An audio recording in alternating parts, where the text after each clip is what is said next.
stage, we did a lot of research to identify our target users and give the definition of the term distraction. And this is the definition of distraction. And we did the further user research, which more focused on our target group, and then created two personas based on the data we got in this stage. And then we plan to find a solution from two perspectives, which is internal and external, and based on the data. And then we continue to work on the further research. We analyze several existing solutions, products, and we analyze the disadvantages and advantages of the some cognitive such as VR, AR-based eye to our space. And then we also analyze their trend and change as well.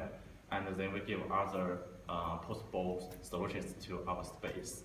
And then later you will see a body storming demonstration, and my group members will introduce each part in details. Okay.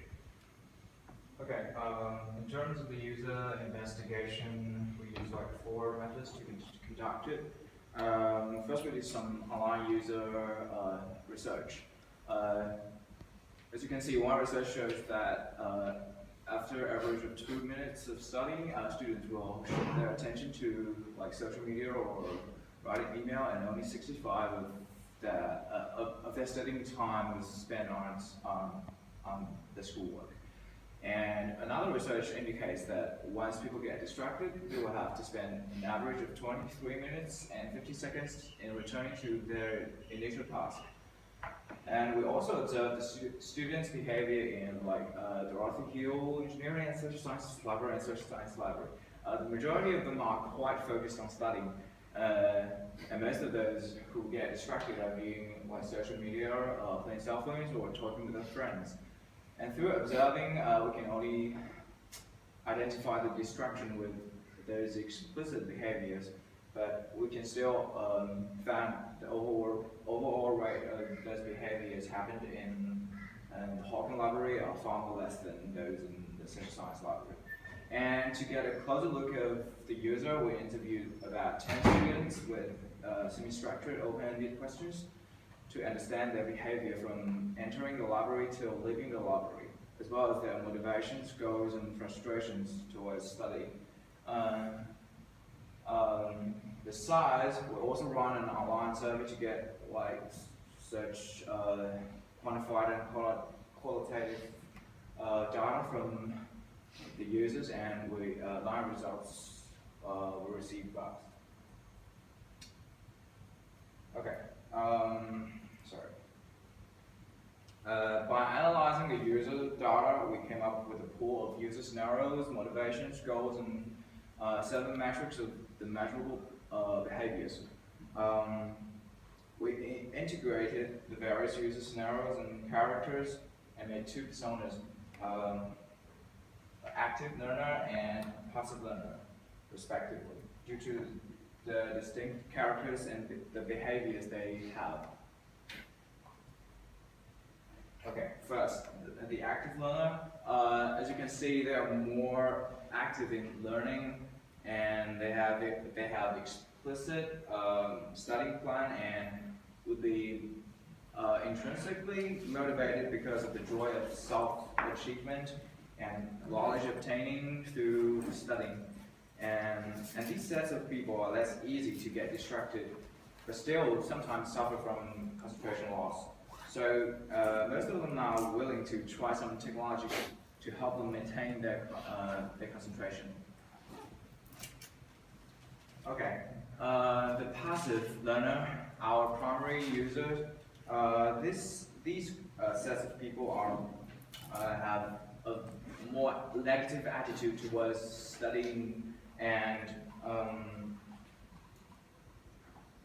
they're easy to get distracted, and it would always take them more time to get back into study when they distracted. And many of them are seeking already using some technologies to help them concentrating during study. And as you can see, the motivations from them are primarily the external factors, some stress from peers, families, and society, or like avoid punishment or prevent guilty, this sort of stuff. Alright, so next I will talk about a little bit of research. On this slide, it's much more general research or psychological research in which my teammate has briefed a little. Talking about internal and external. Internal is basically user how they can actually distract the phone themselves. For example, as you can see, some of the logical solutions is because they are sense of tired, or possibly they are not actually aware of what they are doing because some of the pressures or self-esteem and so on. These are technologies that we pretty much found out that it could help them to get into focus because we are on the user side or user perspective to get how they can concentrate themselves. And actual second one is that environmental distraction. From the research and the interview, we found that most of the students want to go to library or study space simply because home or room environment could not accommodate their concentration. Simply, sometimes they just say it's too comfortable because they can do whatever they want. Yeah, that's because of the environmental issue. So AR and VR basically can give them a sense of immersive environment or experience of studies, not just experience, but more or less like an environment to study, rather than get them out of the comfort zone. So we have some research theories about that. Loop theory is basically talking in a more general sense that every single user has a sense of capacity to memorize or to perform tasks. So last sentence basically saying that higher working memory load basically distract the user much more frequently. We have some contextual awareness design, which relate to environmental research because user will tend to have to want to change their environment to study or to learn. Of course, we have BCI because talking about concentrations, we can't neglect BCI simply. Most of the research has been briefed by Mr. Gozia in week 2. If you guys can remember that. Most of the time we just focus on what kind of brainwave, what kind of electrodes or maybe devices that can help the user perform the task much more better to know that they are concentrating or they are not. Technology, which is something that we found out that most of the users studying in library, they will have their cell phone, laptops on. And of course, technology is actually shifting the attention of the user to certain object. For example, when you're studying, your phone notification rings and you shift attentions and it gets more entertaining than whatever you want to do. You just sort of go into that direction and next. So there are some of our existing solutions. We are not limited to just only one technologies. We try to look at other technologies to see whether these kind of applications or this technology will help them to learn or not. We come up with some of the BCI first. Neuroprocessing is pretty much scientific applications to help them to get them control themselves or maybe with a lot of the simulators. And for brain trainer is something that's really related to our studies. User with the headset, BCI hardware device on, and they will pretty much perform simple tasks to medium tasks. Simple tasks will be something like navigating, targeting to medium or even advanced tasks like solving mathematical questions and so on. Then we have augmented reality to help user to learn, such as Wonderbook. Then we have screen-based mobile application in which they do not actually help them to focus, but rather to minimize the amount of distraction they got from their studies. Next. I will discuss some of the trends, not really too much, but in BCI, the device with that with the device head-on, of course we can track the eye movement to see what kind of objects they are looking at, whether they are looking at their primary visions or maybe somewhere around the environment which is distracted from what they're supposed to do. And then we have some AR, which the Wonderbook is one of the ways to let them know that Harry Potter spells and so on. But we discovered some of the learning materials or AR books could actually differ from reading a normal book. Next, please. Some of the challenges are mostly on BCI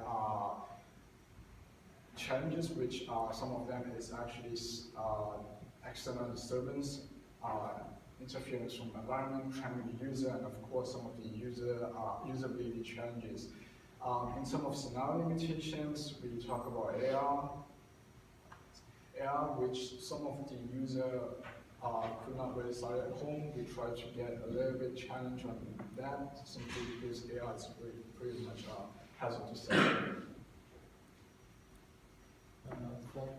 Based on our research analysis, we can generalize our problem statement. Our purpose is to design a such level of user support and attention-aware desktop or mobile device for the university students to enhance their concentration and productivity in Mozilla. From our technology domain, we brainstormed several ideas and we finally chose two as the alternatives of our initial prototypes. So the first one is the combination of the BCI and VR technology. It would be a hardware that combines the characteristics of both BCI and VR set like this, and it can show. Okay.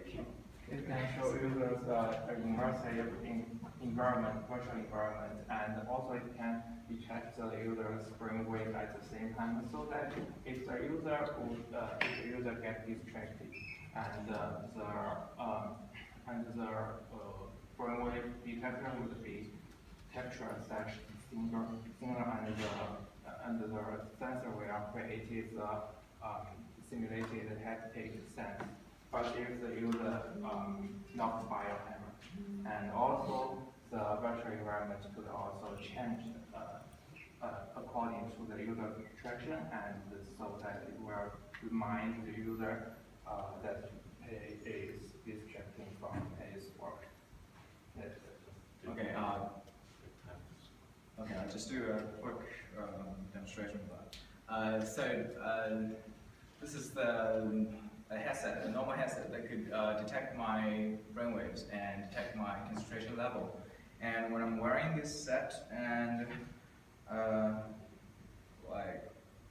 if I shift my attention to, now I'm working on my assignments, like blah blah blah. If I lost my concentration and shift my attention to some other things, like when I pick up my phone and play it, it'll give me some noise through the headset, or like it'll vibrate and to remind me to stop doing the irrelevant thing and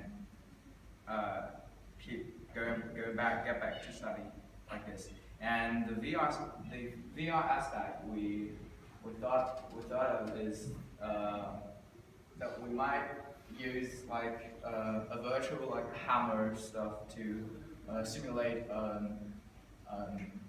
The virtual program would be simulated and will also generate the virtual haptic sense to the user, so they will as if it gets knocked by the hammer. And also the virtual reality shows a reminder to users to in the virtual environment, so that users could get back to their study. Okay. And Thanks, sorry, I need to Okay. stop you.